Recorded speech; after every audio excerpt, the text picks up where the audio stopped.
Cordial saludos, mi nombre es Manuel Alexander Palacios Mosquera, pertenezco al CEAD Medellín, al programa de Ingeniería de Telecomunicaciones, la materia microondas, grupo 8. Este video es la respuesta a la actividad colaborativa final, aporte individual.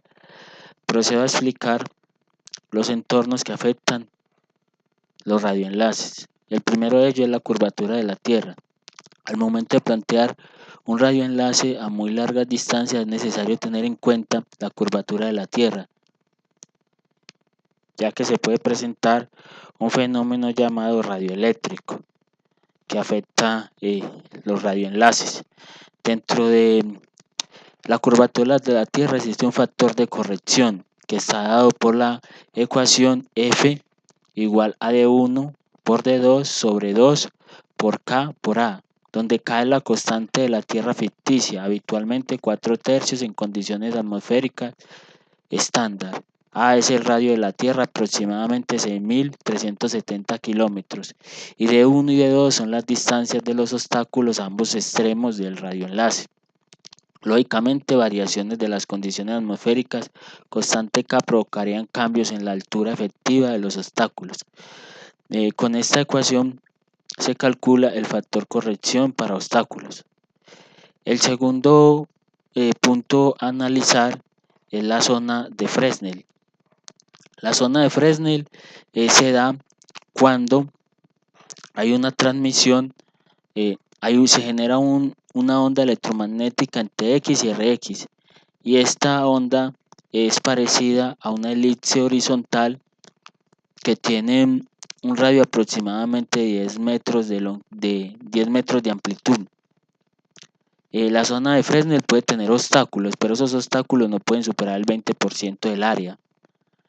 Su ecuación matemática es R igual a 17.32, que 17.32 es una constante, sobre raíz de D1 por D2 sobre D1, sobre D por F, donde D1 es la distancia al obstáculo del transmisor en kilómetros, D2 es la distancia al obstáculo del receptor en kilómetros, D1 distancia entre el transmisor y el receptor en kilómetros, F es la frecuencia en gigahertz y R es igual al radio en metros. El otro punto a analizar es las pérdidas en espacio libre. Esta pérdida es porque la señal de radio se debilita en el aire debido a la expansión dentro de una superficie esférica. Esta pérdida está dada por la ecuación PA, que sería pérdida en espacio libre si se mide en decibelios, es igual a 20 logaritmo de D más 20 logaritmo de F más K, donde D es la distancia, F la frecuencia y K la constante. La fórmula se replantea de la siguiente manera: FSL en decibelios es igual a 20 logaritmo de D más 20 logaritmo de F más una constante de menos 187,5. Ahora hablaremos de las pérdidas por absorción. Las pérdidas por absorción no es más que los vapores y el oxígeno no condensado que afectan la señal radioeléctrica y genera atenuación de la señal. Esta es igual. La fórmula matemática para las pérdidas en absorción es A en decibelios, que es igual a Y sub 0 más YW por R, donde Y sub 0 y YW son atenuaciones específicas en decibelios sobre kilómetros, y R es el radio, es la longitud de la trayectoria del radio en kilómetros. Esta fórmula sale a partir del estándar de la UIT R, de las recomendaciones que da ese estándar 676, y allí sale la fórmula. Ahora están las pérdidas por conectores. Esas son pérdidas que son normales. Si un conector está bien hecho, tiene una pérdida de 0,25 decibelios, pero pues ese sería el estándar para cada tipo de conector. aquí, como se puede visualizar, está lo que recomienda para cada tipo de conector y para cada tipo de cable hay una pérdida específica. Ahora hablaremos de los criterios de calidad que se deben tener en cuenta a la hora de implementar un radioenlace. Está el margen de desvanecimiento. Es la diferencia entre la potencia recibida, medida y el nivel mínimo de señal requerido por el receptor. Y lo más importante, indica el grado de robustez de un radioenlace y está dado en su fórmula matemática es la siguiente. Fm es igual a 30 logaritmo de D en kilómetros más 10 logaritmo de 6A por B por F en gigahertz menos 10 logaritmo de 1 menos R menos 70 en decibelios. Fm es el margen de desvanecimiento. 30 logaritmo de D es el efecto de trayectoria múltiple. D, distancia entre los sitios a establecer en kilómetros. 10 logaritmo de 6A por B por F es la sensibilidad del terreno. F, la frecuencia de operación en gigahertz. A, factor geográfico o de aspereza. Allí dentro de ese factor geográfico se dan unas constantes. Si es sobre agua o terreno liso es 4. Si es sobre un terreno promedio es 1.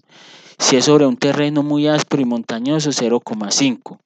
Para ver qué es el factor climático, si es para áreas cálidas y húmedas es 0,25. Si es para áreas continentales promedios es 0,25. Si es para áreas muy secas o montañosas es 0,125. 10 logaritmo de 1 menos R. R es la confiabilidad en decimales. 1 menos R es objetivo de confianza. Y 1 menos R puede ser 0.00001, que es el objetivo de confianza del radioenlace. Ahora hablaremos del umbral de recepción. El umbral de recepción es un valor referencial de potencia que tiene el equipo receptor. Aquellos valores de señal por encima de este pueden decir que se logra establecer una comunicación inalámbrica confiable. Está dada por la fórmula matemática UR que es igual al umbral de recepción, Fm que es igual al margen de desvanecimiento, es PR que sería potencia de recepción es igual a PR potencia de recepción y PRX potencia de recepción. Los equipos que ofrecen el mercado pues están entre menos 99 decibelios y 101 decibelios. Eso lo que indica es que es allí donde se considera un umbral de recepción aceptable. El otro factor es la sensibilidad de recepción. Es un nivel mínimo de señal de radiofrecuencia que puede detectarse en la señal de recepción y todavía producir una señal de información modulada que pueda ser útil para receptores microondas de banda ancha. Una relación de señal a ruido de 40 decibeles o mayor con aproximadamente 5 watts de potencia y 7 dBm de la señal es el valor mínimo aceptable. La sensibilidad del receptor generalmente se indica en dBm o microvoltios de señal recibida. En conclusión, la sensibilidad identifica el valor mínimo de potencia necesario para decodificar bit lógico y lograr alcanzar unas ciertas tasas de bit. Entre más baja sea la sensibilidad de la tarjeta receptora, mejor será la recepción del radio microondas. Con esto damos por terminada el aporte. Espero cumpla satisfactoriamente. Muchas gracias.